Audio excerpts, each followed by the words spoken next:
Sawi putih, sayuran ini mudah dibudidayakan loh, sehingga baik petani maupun pemula bisa banget untuk membudidayakan komoditi ini.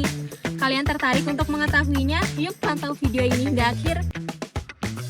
Pertama, lakukan penggemburan lahan dengan mencangkul. Hal ini agar aerasi dapat berjalan dengan baik dan zat beracun yang terdapat pada tanah dapat hilang. Kedua, menanam sawi putih di bedengan perlu sekali untuk dipasang mulsa ya. Ketiga, buat bedengan dengan ukuran 1,5 meter dan mulsa dengan ukuran 1,20 meter.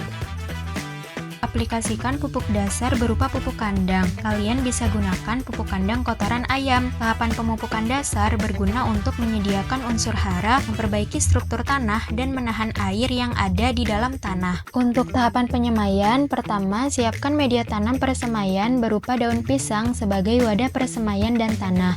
Kedua, letakkan satu benih sawi putih ke dalam setiap wadah daun pisang. Ketiga, benih yang sudah disemai ditutup dengan menggunakan media tanam berupa sekam kering yang dihaluskan.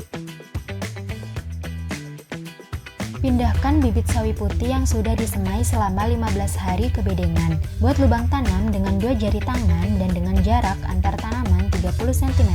Masukkan satu persatu bibit sawi putih ke dalam lubang tanam yang sudah dibuat di bedengan, kemudian tutup secara perlahan. Lakukan terus-menerus sampai semua bibit sawi putih tertanam. Petani biasanya mengandalkan air hujan atau menggunakan kincir selang, menyesuaikan kembali dengan kondisi tanah, kering atau tidaknya. Hama ulat punggel ini menyerang tanaman sawi putih yang masih muda hingga rebah. Pengendalian OPT dapat dilakukan dengan menggunakan lampu perangkap, pestisida nabati dari bahan akar tuba, nimbi, kulit duku, dan biji sirsak. Bisa dengan biopestisida berupa Beauveria bassiana dan Bacillus thuringiensis. Apabila serangan sudah diambang ekonomis, dapat menggunakan pestisida kimia, diantaranya Prepaton, Manuper, dan Spontan. Aplikasikan nutrisi pada tanaman sawi putih dengan menggunakan pupuk cair plus enzim suplemen. Dosis pemberian 300 ml untuk satu tangki knapsack sprayer. Sayuran sawi putih ini dapat kamu panen jika sudah memasuki umur 2 bulan kurang 10 hari. Jadi untuk ciri-ciri dari tanaman sawi putih yang siap dipanen, untuk bagian daun terluar itu kita sisihin, kita buang seperti ini.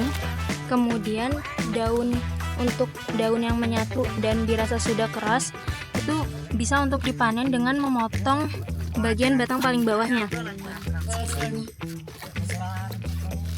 Nah, itu dia tahapan-tahapan dari budidaya sawi putih. Kalian juga bisa loh mencoba kegiatan tersebut di rumah. Ditunggu ya keberhasilan budidaya sawi putihnya.